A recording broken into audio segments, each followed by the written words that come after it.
Hi, everybody. Thanks, Bob. Mics are good? Okay. First of all, I want to say you're welcome because 2 days ago I threw out the talk that I had prepared for today.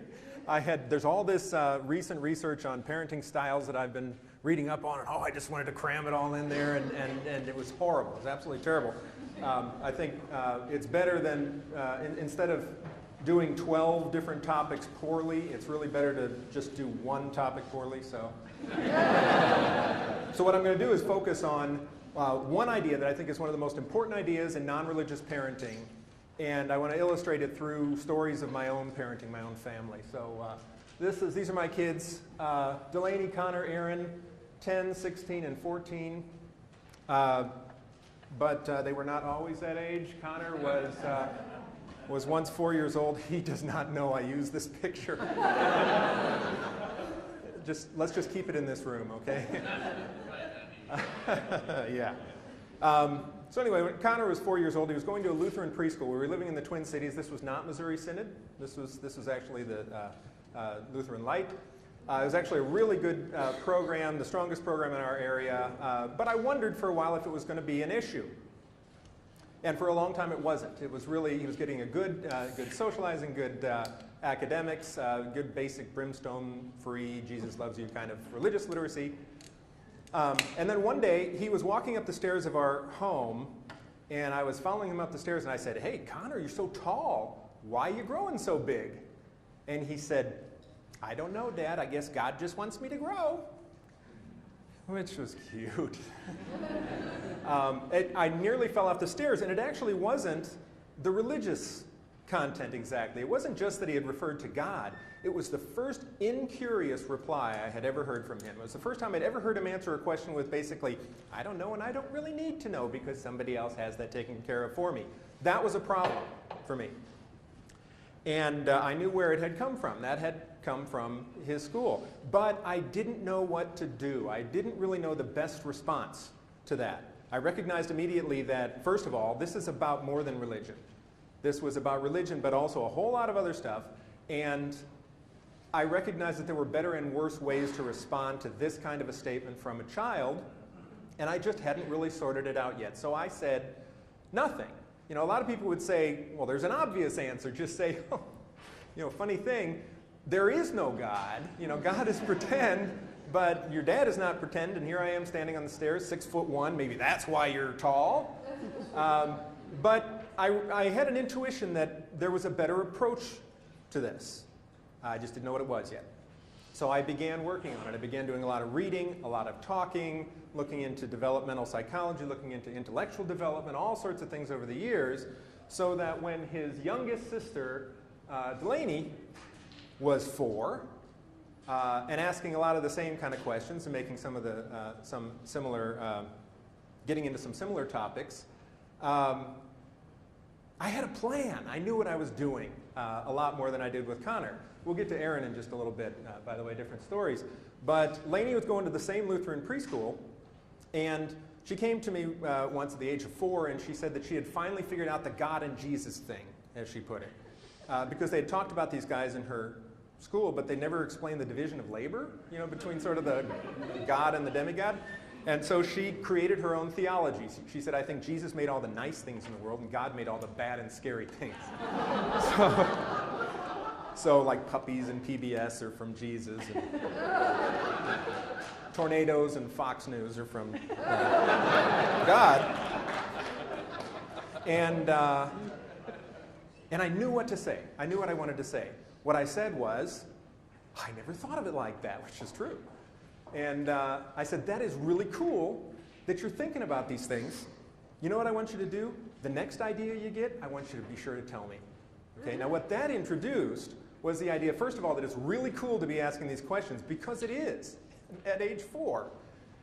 And also, keep thinking, right? It's a process that keeps going. Tell me your next idea when you get it. And so about a week later, she came to me and said, I actually think that God makes all the things for grown-ups and Jesus makes all the things for kids. I thought this was just fascinating. She sort of, it's like a Manichaean dualist dividing the world into, you know, good and evil and all this. My favorite example is she said, God made the deep end of the pool And Jesus made the shallow end for me. And I gave her a hug and I said, so God for me and Jesus for you, is that the way it is? And she said, I guess so. I'm not sure. I'm still thinking about it. Which is just perfect. So about a month after that, I'm driving her home from the school, and she said that she had a conversation that day with her teacher, Mrs. W. And she said, I told Mrs. W that I don't really believe in God, but I'm still thinking about it. And I asked her if she believes in God. And I said, oh, what did she say? And she said, well, she said, oh, I very much believe in God. I said, what did you say? And she said, well, that's okay.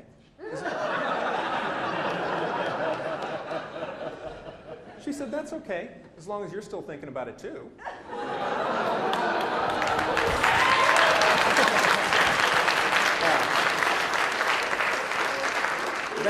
That to me was out of the park. I mean, that was really the best thing I could possibly have hoped for. So this has been the approach that we've taken from the beginning with our kids, which is that what great questions, what great ideas, keep thinking, keep sharing it with me, right?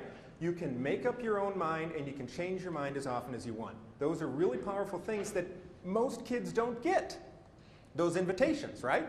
So when she came to me and said, did Jesus really come alive after he died? I always gave my opinion. This is one thing I hear occasionally from atheist parents. They actually don't tell their kids what they believe because they're so concerned about indoctrinating them. They're so concerned about that, which is a really good concern. I didn't want to do that either. But here's what you do.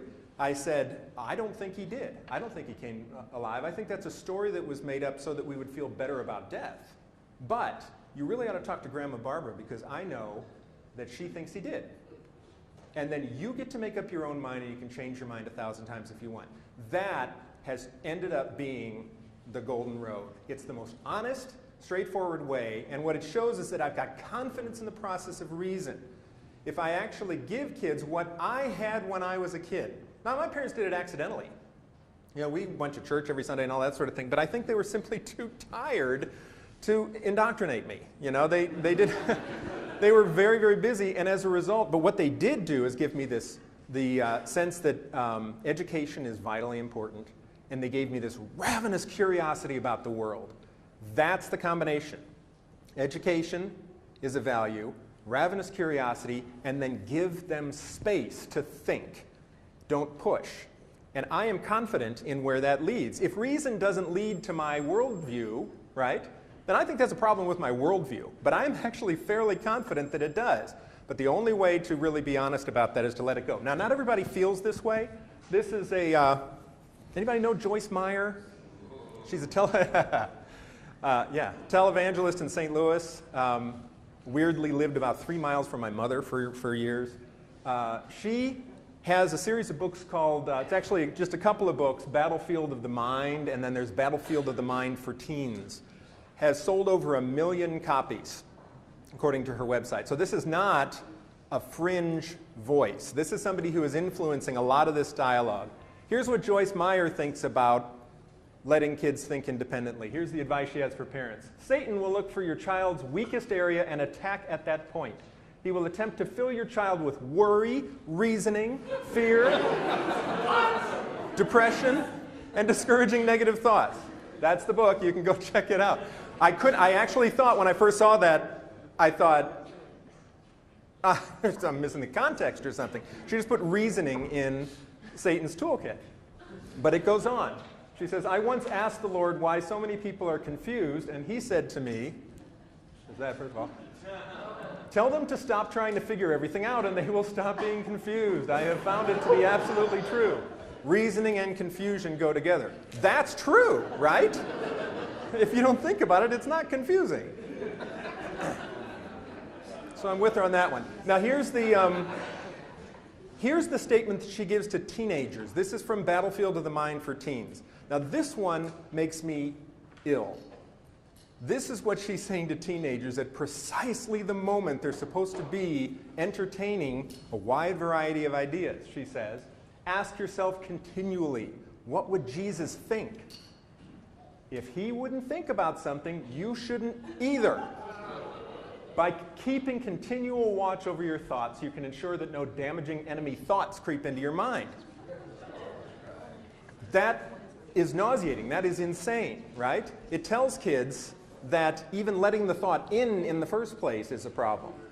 And the interesting thing is you'll actually get, kids can sometimes absorb this even if they haven't had religious training.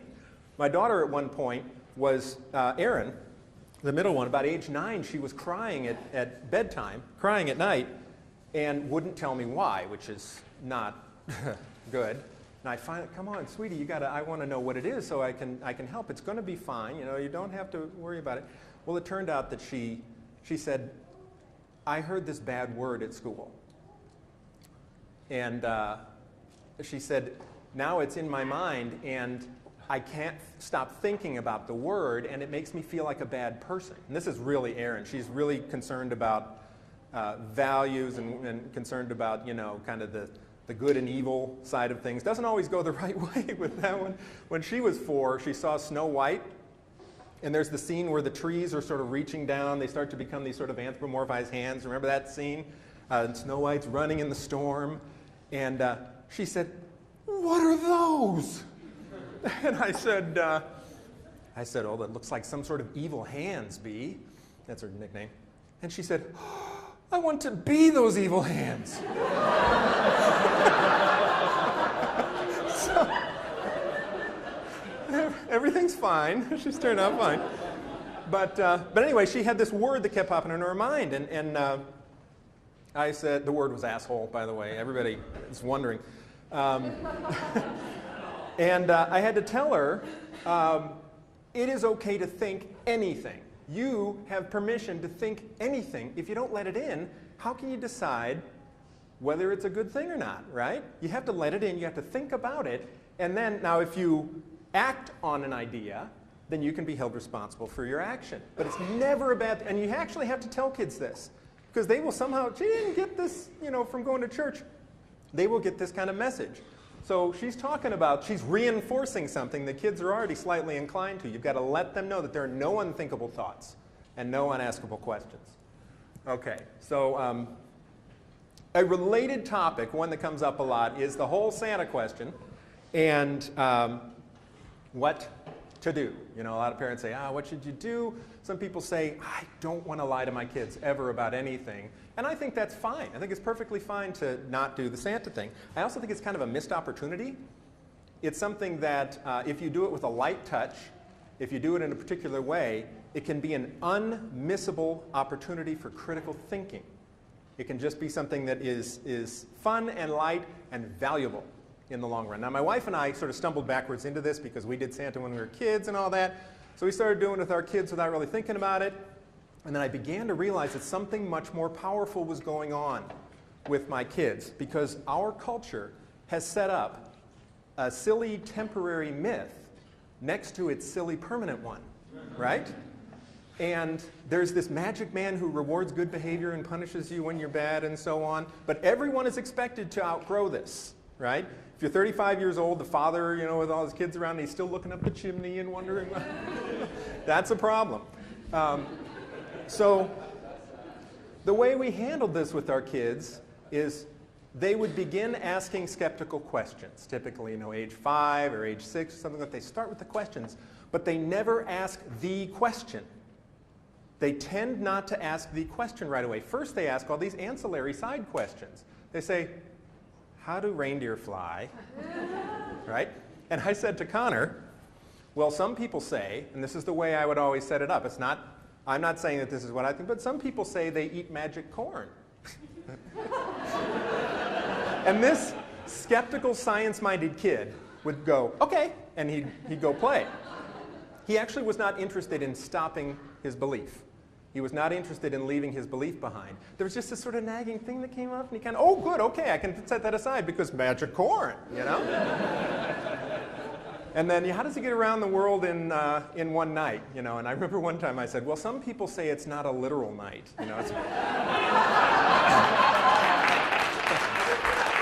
But all these side questions and never ask the question. And I had told myself, when they ask the question, you answer it. right? You give them the honest answer. And finally, one day, age 9, we're in the Target parking lot, snow come down, bell ringer, the whole thing. And he said, "Is Santa real?" Looked me right in the eye and said, "Is Santa real?" And I said, "Well, what do you think?" And he said, "I think it's the moms and dads." And I said, "You got it. You figured it out. You looked at all the clues and figured it out. That's great." And he said, "Oh, good." I said, "Oh, why is that good?" And he said, "Well, the world makes sense again." Because everything he's learning about physics and gravity and all these sorts of things. And then there's this magic man at the North Pole with the flying reindeer and all that sort of thing. So, and he was fine. And then he's one of them behind the curtain, and, he would sort of, continue this. It has ended up being the sort of thing that I think has given my kids the opportunity to be inside a cultural myth system and find their own way out. Find their own way out under their own power. And there has actually been a study, amazingly, done on how kids react to finding out that there's no Santa. University of Ottawa, I think it was, did this. 6% of kids end up feeling some form of betrayal. A lot more feel sort of disappointment or something like that. Some of them just feel excitement at having figured it out. I'm convinced that the ones who feel betrayal are the ones who had parents extend it beyond its natural course. If they figured it out and you put them back in the bottle, that's a very bad idea. There's all sorts of disrespect that's being done to their autonomy when you do that. But playing it with a light touch is something that I think is fun, it's enjoyable, and ends up actually giving them a really valuable lesson. So that's my take on that particular one. The last story, this is Erin when she was 10, also related to this idea. You can see that all these stories are about trying to respect my child's autonomy, ultimately. Trying not to take my settled answers and putting it on them. The reason for this, by the way, has to be said, it's not that I don't have confidence in my worldview, it's actually quite the opposite. I am standing on a foundation, having placed every brick myself. I created my own worldview. I came to my decisions based on my own discoveries. And that is an incredibly satisfying thing. My guess is that you know exactly what I'm talking about. The people in this room would know what I'm talking about. Knowing that there was no part of my foundation that somebody handed to me as a finished package is a really satisfying thing. It also makes my worldview incredibly strong. I can defend any aspect of my worldview. And the adventure has been, frankly, thrilling to do that. Do I really now want to take the thrilling adventure that I had, bundle it up as a package, and make that part of my children's foundation, and say, you know what, you don't have to worry about that. Turns out there's no God. Stand on this. It's not going to have the same meaning to them. It's not going to have the same feeling of having figured out this really deep cultural myth on your own. So I want them to have that same satisfaction. Okay, so the final story here, Erin, age 10. Now, some of this I'm going to forget. The wording is important, but she came to me and said that she wanted to wear something to school. And it made her feel a little weird to wear it. So she didn't know if she should. See, here's Erin with the should questions again. And she wanted to know how I'd feel. So I said, well, what is it you're thinking about wearing? And she slowly reveals this cross pendant on a chain. And I remembered when she bought it. She bought it at a dollar store in Florida. All these crosses, all these beaded crosses that they had, all for $1. I always pictured that there should have been a sign that said, Jesus saves, why not you? But, so I said, well, why does it make you feel weird to think about wearing that? And I thought she was going to say something about me. You know, something about, well, I know that you don't, believe in it, something like that. You might think it was strange. And she said, well, it's because I don't really believe in God, and I don't want people to think I do. And I think I might feel dishonest if I wear it. That was a really good reason, I thought. But I said, you can totally decide on your own, but if you don't wear it, how are you going to know how you feel? You should have the experience of doing that, and then you can decide. Now, if I had simply said, I really don't think you should, if I decided in advance, she wouldn't have learned how it felt. And she said, well, there's something else. There's another reason I like to wear it. I said, what is that? And she said, well, It feels good when I rub it. And I had been ready for that sentence for years.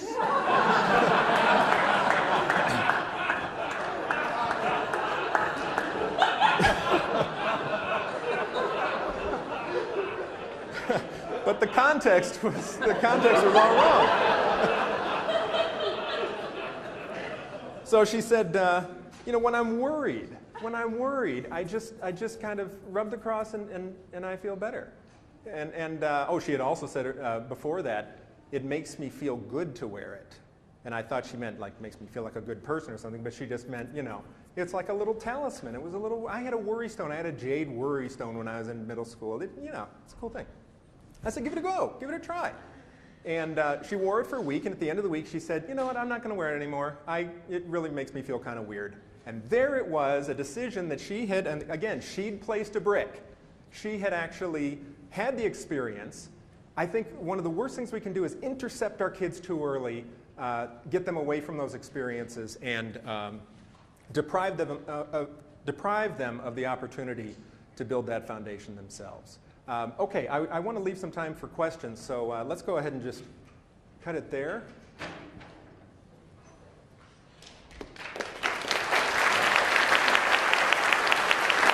Different topics poorly. It's really better to just do one topic poorly. So what I'm going to do is focus on one idea that I think is one of the most important ideas in non-religious parenting, and I want to illustrate it through stories of my own parenting, my own family. So these are my kids, Delaney, Connor, Aaron, 10, 16, and 14. But they were not always that age. Connor was... Hi, everybody. Thanks, Bob. Mics are good? Okay. First of all, I want to say you're welcome, because 2 days ago I threw out the talk that I had prepared for today. There's all this recent research on parenting styles that I've been reading up on, and I just wanted to cram it all in there, and it was horrible. It was absolutely terrible.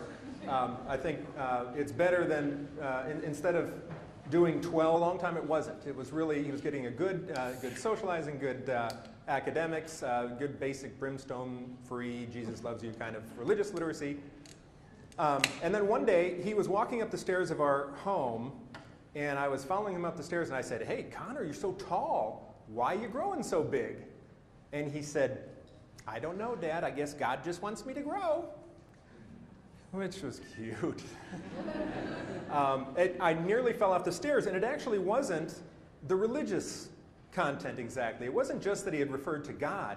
It was the first incurious reply I had ever heard from him. It was the first time I'd ever heard him answer a question with basically, I don't know and I don't really need to know because somebody else has that taken care of for me. That was a problem for me. And I knew where it had come from. That had come from his school. But I didn't know what to do. I didn't really know the best response. Was once 4 years old. He does not know I use this picture. Let's just keep it in this room, okay? Yeah. So anyway, when Connor was 4 years old, he was going to a Lutheran preschool. We were living in the Twin Cities. This was not Missouri Synod. This was actually the Lutheran Light. It was actually a really good program, the strongest program in our area, but I wondered for a while if it was going to be an issue. And for